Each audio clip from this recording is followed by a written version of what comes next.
Well, we've been gone a while. We've been building, but we're back.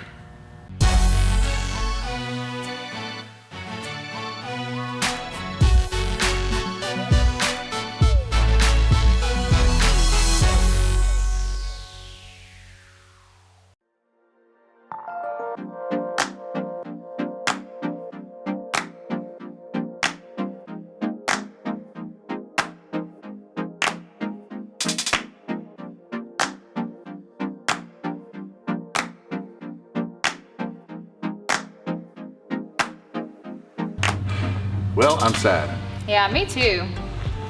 So why did this rust? Well, short answer, the weather outside. It was outside sitting in the rain for the last 4 months. Yeah. So when we got here to the Texan RV park, I mean, we got to work and literally spending 12, 13 hours a day building this building. So I had no time to address our frame. This is brand new steel. At least our C channel is brand new. We did keep the cross members. But what we have is surface rust here. Now, you know, we did go with 1/4 inch thick C-frame here, so we're just gonna knock this surface rust off and begin to prepare to go ahead and start welding on our outriggers. Some of these outriggers that were put back on by our frame repair, what they did is they just took off the old ones and put on the ones that actually worked. But we're still probably gonna assess these. I've got new ones, so we may just go ahead and grind these off and put on new ones. And the reason why we got to knock off the rust, of course, is whenever you're welding and you're welding on rust, this just flakes off and turns to fire, and so it gets pretty sparky. So we're gonna both jump on this. I've got a grinder, and she's gonna use just a little drill, and we're gonna clean off the rust.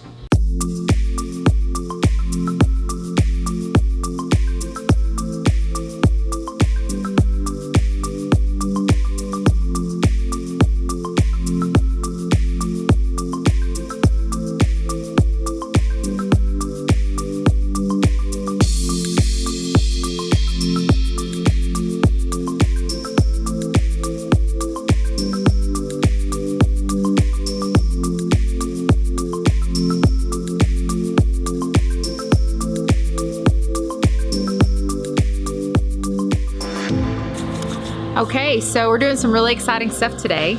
After 4 months of not really getting a whole lot done and being busy on other projects, we're finally getting back into restoring our Airstream. Today we went ahead and took off a lot of the surface rust, but not all of it, because really what our goal today is to be able to go ahead and weld the outriggers that we had purchased to replace some of the ones that were really damaged. So as you can see in the back, they are welding, and one of our good friends, RVing, is helping Todd learn how to weld and be able to do all of this with us and help out.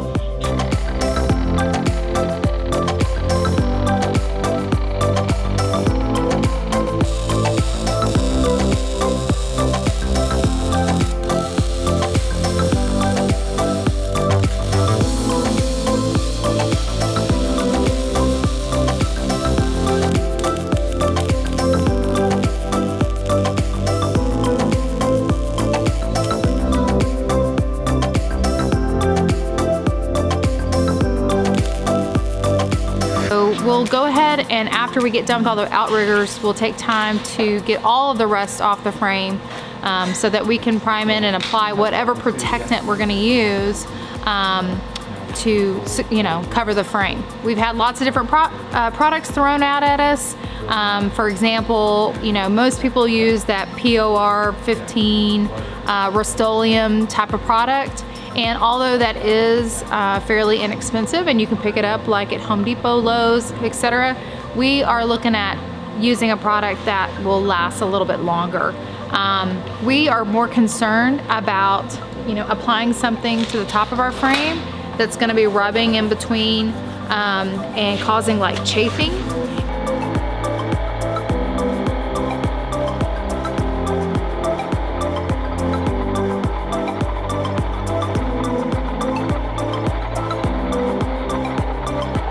So as Steph said, we're contemplating, or actually we're trying to figure out the best way to actually protect the frame. So we reached out to a couple companies trying to get some information. One would be a ceramic coating, which is kind of odd for a frame, but still works the same way. I really want to look at them for some insulation purposes. And so in a couple videos, we'll talk about that. I did a lot of research and I found myself really not being impressed with the frame coating that are out there, the types of frame coating. And here's one of the issues that I have. I have a lot of new steel, and when it's new, it means it's not painted. Not only when it's new, it's also not completely covered in rust. And any type of paint application will not stick to your steel. You either have to put a primer on it, or you have to go with a lower grade type product such as POR 15, which I know it, even though I feel it's a lower grade, I know it's kind of expensive, but it needs the rust in order to stick.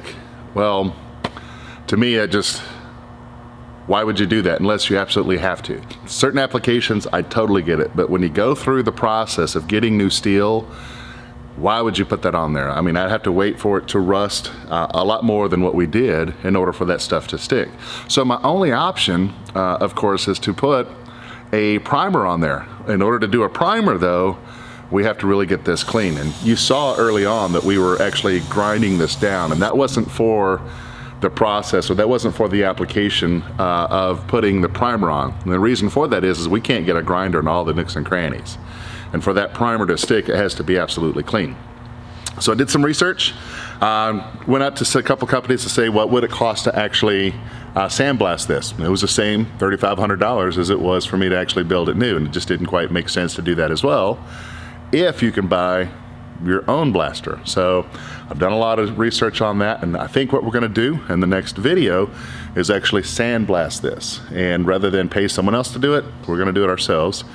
If you are following this and you say, hey, look, I'd like to get a sandblaster, or I'd like to have it sandblasted, I don't want to pay $3,500, and well, I don't have an air compressor and I don't have a sandblaster. You know, what I would suggest is reach out to your local rancher or farmer. More than likely, they've got the equipment. Find out what it would cost, you know, to do that. I bet you it's going to be far less than the $3,500. Now, why are we going through all this? You know, why am I spending so much on the frame? Well, to me, it's just like anything else out there. The foundation's the most important thing. Again, I'm going to be putting my family in this. This thing's going to be going down the road at 65 miles an hour. And your foundation is everything.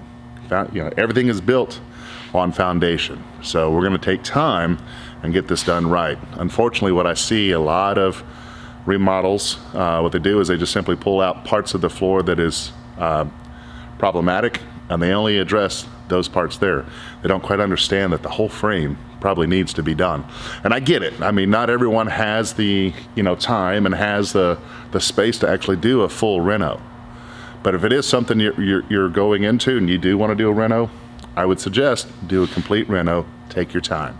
So there's a second issue with this, and that is, of course, the location of our wheel wells. As opposed to our outriggers. So a couple of my outriggers I can't put up yet until I actually match it with the wheel wells. Because this is new steel, a lot of my outriggers were gone. And so when I had it rebuilt, they just simply placed the outriggers, the existing outriggers, where they were. So it looked like I had 2 on this side and 3 on this side, and none of them around the wheel well because those were demolished.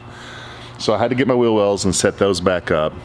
And we got an approximation. I may actually sandblast it before I finish putting up the last 2 outriggers, and that's simply because of time. I ordered what I thought were enough, but you know, when you get behind the wheel well, your outrigger switches position, so I got that wrong.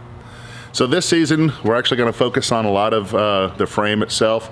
We're going to put everything back on the frame, get it all set, and actually put the shell on. And then season 3, more than likely, we'll actually do the interior. Again, no, it's a lot longer than a lot of rebuilds out there, but we want to go step by step and give you guys the opportunity to see not only what we've done here, but kind of help us along the way. Again, we've never done this as a total rebuild.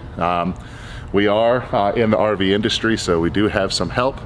But again, this is new to us, and we want to show that even though we're new to it, it can be done, and give you guys the opportunity to watch, because we want to give you guys the motivation to do it yourself. If airstreaming and remodeling an Airstream for you to make it yours is a dream of yours, then you're at the right place. Or if you're just here to watch and, you know, cross your fingers that, you know, some people who don't know what they're doing mess up, this is a good channel for you too, because of course that may happen. So if you like the video, I ask that you not only like it, but go ahead and click that little subscribe button down there, and right next to it you're going to have a bell. If you'll click on that, you'll get the notifications. We will be putting out videos each week. I'll also be doing some 2-minute videos on park etiquette and actually how to deal with pulling into an RV park, looking at the pedestals, how to set everything up. So those will be right here at Two Beards and a Babe. Thank you again for watching us. See you next week.